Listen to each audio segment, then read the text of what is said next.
Little rocky top.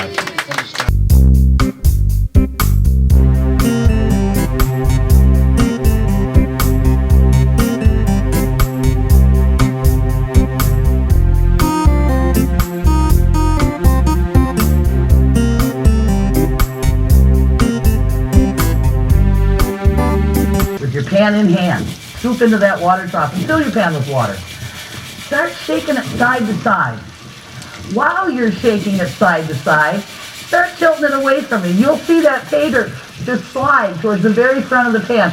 And this is very important. This is where you want to keep that pay dirt. I've handled gold for 38 years. It is the heaviest, densest metal I've ever had my mitts on. It's almost 20 times heavier than water. So this angle right here is imperative. What you're looking at when we show you this is the angle where the gold's going to go, the deepest part of the pan. So it's imperative that you keep it tilted away from you. Also, once in a while, stop shaking the pan and take a look at the surface. You'll see larger gravels. Drag those back with the tips of your fingers, rinse them in the pan, and sweep them out. Or throw them in your neighbor's pan, then they're out of yours. But again, get more water, shaking it side to side, tilting it away from you. Remember that, and that gold is almost 20 times heavier than water. So you're concentrating the gold down to that deepest part of the pan. You should see the pay dirt moving or hear it moving. Now this next step is easy. You just stop shaking. Pour the water completely out. Hold the angle the water left the pan. Dip into the water trough and lift straight up. You'll see the top light layer that you shook to the surface slip off the face of that pay pile. Get you some more water. Tilting the pan away from you. Remember that. Shaking it side to side. You can hear it moving or see it moving. And the gold is going to go right to that deepest part of the pan. The last thing that will be in the pan, as a matter of fact, will be the gold. Now stop shaking again. We'll take another couple layers off. Pour the water, hold that angle, and lightly dip and lift. Take a few more layers off. If you see any more big rocks, take time to rinse them in the pan and sweep them out. But it's tilting the pan forward and shaking it. That's step one. Now I'm pretty sure you're wanting to see some gold, and we're just about there. We'll stop shaking again, pour that water off and hold the angle and lightly dip and lift, a little bit at a time. When you get the pay dirt down to what I call a healthy tablespoon, you're going to change how you move your water. And this is really easy too. Like the water's a marble. Roll it up over that pay pile and let that pull down. And then back the other direction. You'll see how that water lifts that silica, the sand, right up off that gold. I'm seeing color already. The old timers called that a flash in the pan. And if you didn't get any gold, they said it just didn't pan out. But run your water lightly over that exposed gold to pull the last of the sands down off of it. Rinse those sands out, and there you have it, folks. Nice, clean gold. And I think the best thing of all is that it's going to be gold that you panned yourself right here in Alaska and is going home with you. If you would give this crew a nice round.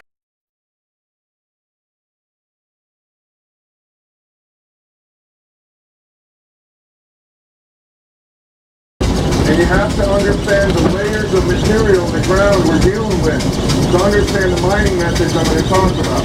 Now the top layer of material in this ground is called overburden. And the overburden is simply frozen silt and mud. There is no gold in overburden.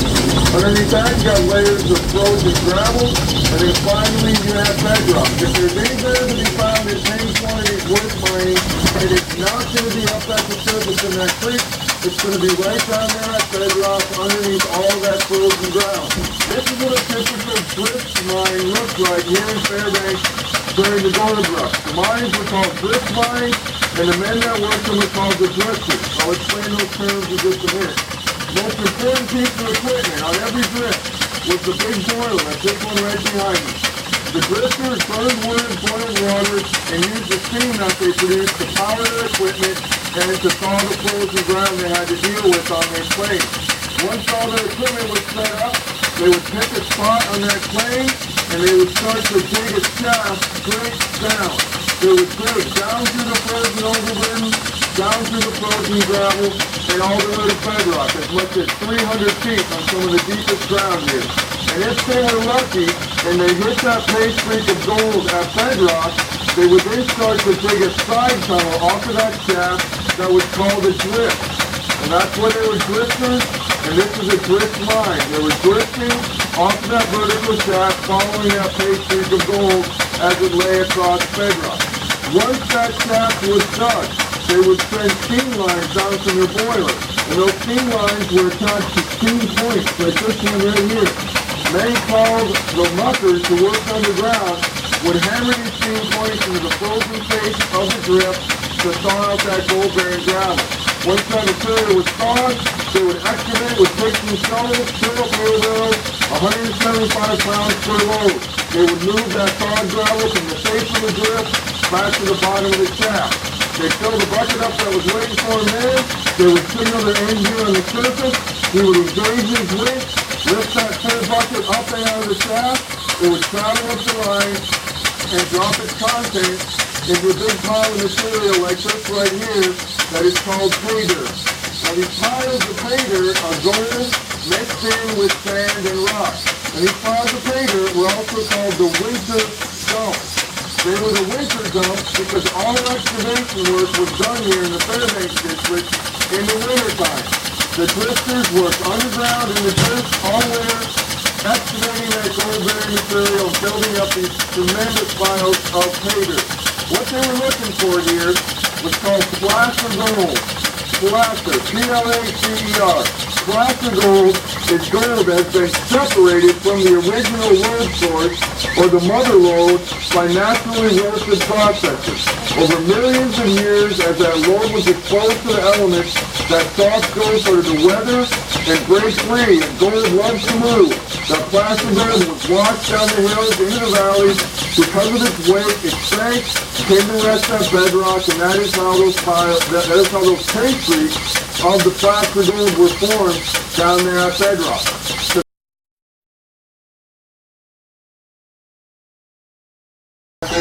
Was 1909.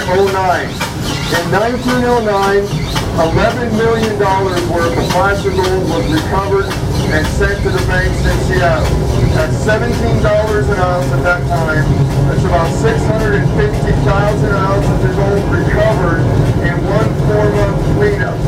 What happened was there were so many different drift operations working these creeks, but after that record 1909 cleanup, the easy gold was gone. The gold that was left on the claims was called waste gold.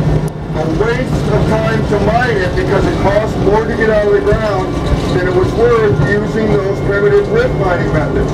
As production declined in the creeks, population declined. By the early 1920s, Fairbanks a dying town. And the early 1920s signified a dramatic shift from the primitive drift mining methods to large-scale and mechanized mining. And the large-scale method I'm going to talk about was the use of the big gold dredges. Now the company that ran the dredges was Fairbanks Exploration Company, and we called them FE. FE came into town in the early 20s, and the first thing they did was test this ground. They dug thousands of holes across the claims, they took core samples right to bedrock with keystone drills, logged that material, and determined there was enough gold left on the claims to make a profit if they worked the ground large scale. And the FE company began preparations to do exactly that. They acquired 34,000 acres of claims in the Fairbanks district. And once they controlled that ground, FE company began infrastructure work. They had to have two things in place in order to dredge this ground. FE company needed power, and the FE company needed water. Now they needed power because all 8 dredges in the FE fleet were electrically driven machines. To get power for their dredges, the FE company built their own power plant. Right downtown Fairbanks, they burned coal, they produced electricity, sent 2,300 volts of power out to their dredges. And they also had to have water.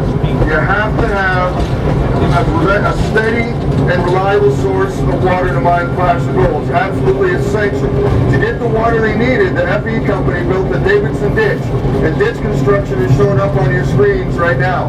The Davidson Ditch was a series of open trenches and big siphons that moved an entire branch of the Chattanooga River 90 miles. And that ditch deposited that Chattanooga River water right here in the normally dry Gold Stream Valley for their use. Now, once the FE company had water and power in place, they could begin ground preparation work and get ready for the dredges. This is a cold water thaw field that is set up here for you.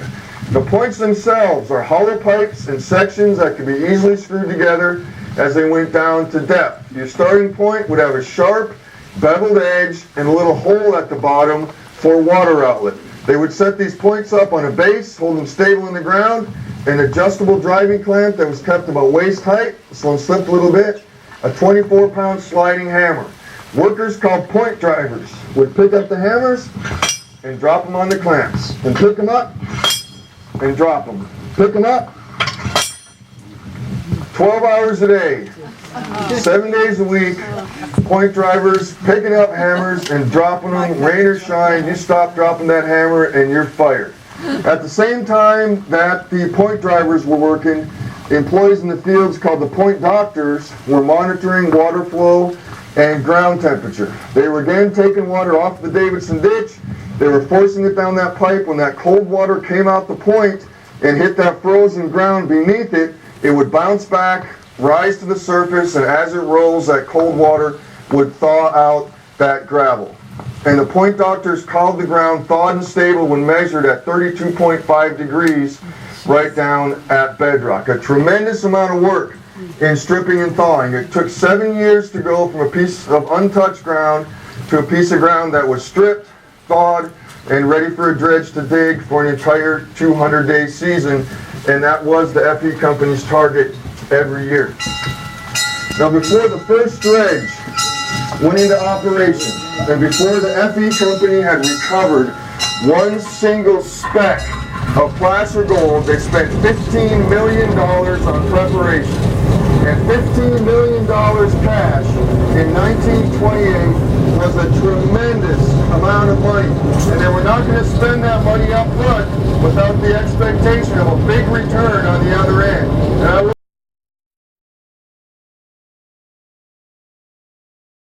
coming into view.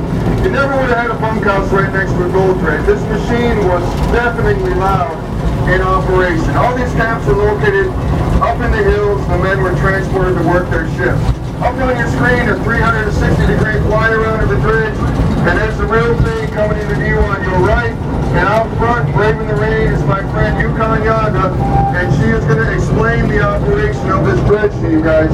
And Yukon is a great Alaskan. If you have an interest in mining, if you want to know what it takes to be a placer gold miner, how you get gold out of the ground profitably and responsibly, and how you get gold out of the ground without a TV crew there to help you get the gold out of the ground, you want to talk to Yukon in camp. She has years of experience in the northern gold fields, and she loves to talk mining. Good morning, Yukon. We got a nice Beaver Creek train for you. Thank you, George. Well, howdy. Howdy. Darn good to have you here in camp with us. I am Yukon Yanda. That's the nickname I picked up in this country decades ago. I started mining gold here in the interior of Alaska back in 1978, and it is a real pleasure to be able to share with you some of our mining history and facts of this marvel of mechanical engineering, Gold Dredge 8. She was built by the Bethlehem Steel, or in the Bethlehem Steel shipyards in San Francisco in 1927. They manufactured all the parts and then assembled her in San Francisco Bay to make sure everything fit. Then they took her completely apart, loaded all of those parts onto steamships, and barged her all the way up to Seward, Alaska. That's about 450 miles south of us here on our coast. Once it arrived in Seward, the load was transferred over to the Alaska Railroad, and it took 114 flat cars to move everything that made up this dredge by rail from Seward up to Fairbanks.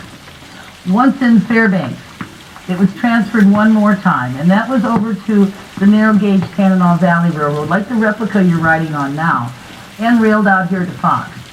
The Fairbanks Exploration Company knew from the drill logs that George told you about exactly where the starting point would be for this dredge. They sent a crew of men out from town. Those guys went to work and dug a huge pit all the way down to bedrock. Once they completed that, they reassembled the dredge for that last time, opened up the gates of the Davidson ditch, flooded that pit with water. She took float, and by late August 1928, she was ready to dig dirt and this pond would move with her. The dredges did three simple things. They chewed up gold-bearing gravel, swallowed gold, and spit out rock.